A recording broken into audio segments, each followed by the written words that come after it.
पूरी जानबूझ के ये साजिश है कि कम्युनल माहौल को क्रिएट कर सके देश में। मैसेज ही जा रहा है कि ये जो गवर्नमेंट है वो जस्टिस को डिनाई ही कर रही है, वो जस्टिस को नहीं दे रही है और जो इनके लोग हैं उनको बचा रही है। कि जब से इनकी गवर्नमेंट आई है मुझे तो लगता है कि और ज़्यादा हम वुमेन्स अनसेफ हो गई हैं।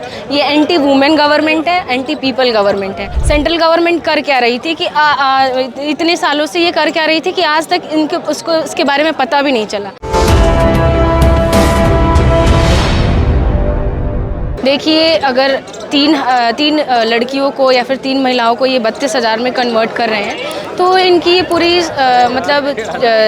पूरी जानबूझ के ये साजिश है कि कम्युनल माहौल को क्रिएट कर सके देश में।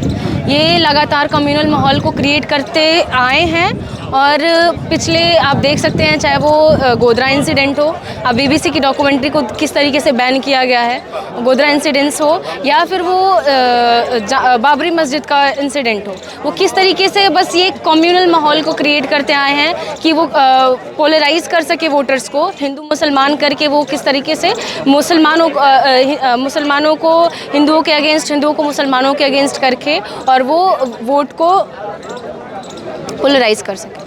हम जिस तरह की चीज़ें हम देख रहे हैं, लगातार 10 रोज बीत गए हैं, उसके बाद ये लोग यहाँ उसी तरह से बैठे हैं। आज युवा क्या देखता है? युवा आज जब इन तमाम मुद्दों को देखता है, क्योंकि लगातार जब बात करते हैं तो युवाओं की बात करते हैं, युवाओं को जोड़ने की बात करते हैं। यहाँ जब देश के युवा बैठे हैं तो आप यहाँ आई हैं, क्या यहाँ देखते हैं? जी, मैं तो यही कहूँगी कि ये कोई कॉमन लोग नहीं हैं, ये बहुत इन्फ्लुएंशियल कैरेक्टर्स हैं, या फिर नेशनल लेवल पे हो या फिर इंटरनेशनल लेवल पे हो, इनको सभी जानते हैं। और रही बात, अगर इनको जस्टिस डिनाई हो रही है, जस्टिस डिले हो रहा है, तो अगर हमारे जैसे स्टूडेंट्स हैं जो यूनिवर्सिटी या फिर कॉलेजेस के स्टूडेंट्स हैं, या फिर वो कोई दलित लड़की है या फिर किसी पिछड़े इलाके की लड़की या फिर महिला है, अगर उसके साथ होता है अगर ऐसा कुछ, तो क्या उसको जस्टिस मिलेगा? हमारा क्वेश्चन यही रेज होता है कि क्या उस इंसान को या फिर हमें जस्टिस मिलेगा? क्योंकि तमाम सारे इंसिडेंट्स हमारे यूनिवर्सिटीज़ में भी आ रहे हैं, अलग अलग जगहों पे। हमारे जेएनयू में भी बहुत सारे इंसिडेंट्स ऐसे हुए हैं जो जहाँ पे सर्वाइवर को कोई जस्टिस नहीं मिलता है। ऐसे वो सर्वाइवर जो विक्टिम है वो खुलेआम घूम रहा है और उसके अगेंस्ट कोई स्ट्रिक्ट एक्शन नहीं लिया जा रहा है। तो ये एक मैसेज ही जा रहा है कि ये जो गवर्नमेंट है वो जस्टिस को डिनाई ही कर रही है, वो जस्टिस को नहीं दे रही है और जो इनके लोग हैं उनको बचा रही है।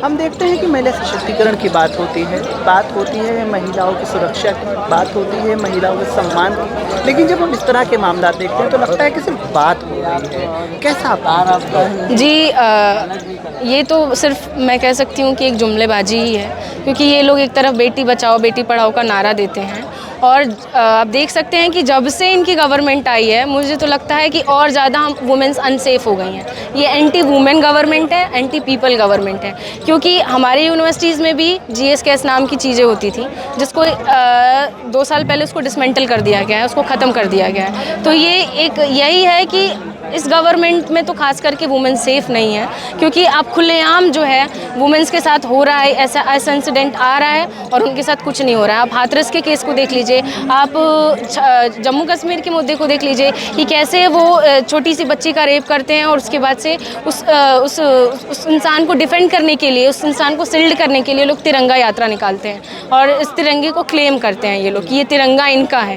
डिफेंड करने की आपने बात की, अभी प्रधानमंत्री ने अपनी एक रैली के दौरान बजरंग दल को भी डिफेंड किया और बजरंग दल को बजरंग बली से भी कनेक्ट करने की कोशिश की। कैसा इसको देखिए, अगर बजरंग दल को बजरंग बली से कनेक्ट करने की कोशिश कर रहे हैं तो वो इनका मतलब पूरा ये साजिश है कि किस तरीके से वो स्पेशली जो हिंदूज़ हैं उनको वो अपने पक्ष में लेके आएँ, चाहे देश भर के हिंदूज़ हैं उनको अपने पक्ष में लेके आएँ और मुसलमानों को वो उनके अगेंस्ट कर दें, हिंदूज़ को मुसलमानों के अगेंस्ट कर दें। अब अभी रामनवमी में अलग अलग जगहों पे इतना दंगा फसाद हुआ है, वो किस तरीके से ऐसे ही लोग रामनवमी पे बंदूकें लेके घूम रहे थे।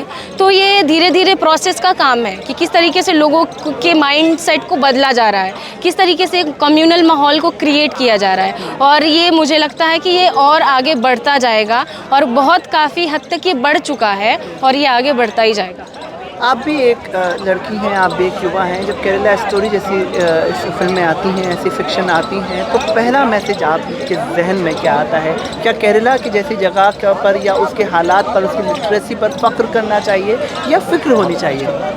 जी, जो केरला स्टोरी की बात हो रही है कि 32,000 वुमेंस को कन्वर्जन कराया गया है, ये एक तो सरासर प्रोपागेंडा है। और मैं ये कहना चाहूँगी कि अगर उस वुमेंस को मान लेते हैं कि 32,000 वुमेंस को ले जाया गया है, ठीक है, तो अगर ले जाया गया है तो ये सेंट्रल गवर्नमेंट कर क्या रही थी?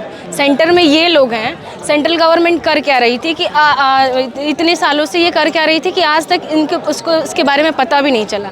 तो ये सेंट्रल गवर्नमेंट से क्वेश्चन रेज करने वाला मुद्दा है कि आखिर सेंट्रल गवर्नमेंट कर क्या रही थी, क्योंकि सरकार तो इनकी है ना, तो इनको इस पे वो करना चाहिए था कि आखिर ऐसा क्यों हो रहा है। तो ये सेंट्रल गवर्नमेंट पे क्वेश्चन रेज होना चाहिए कि सेंट्रल गवर्नमेंट क्या कर रही थी।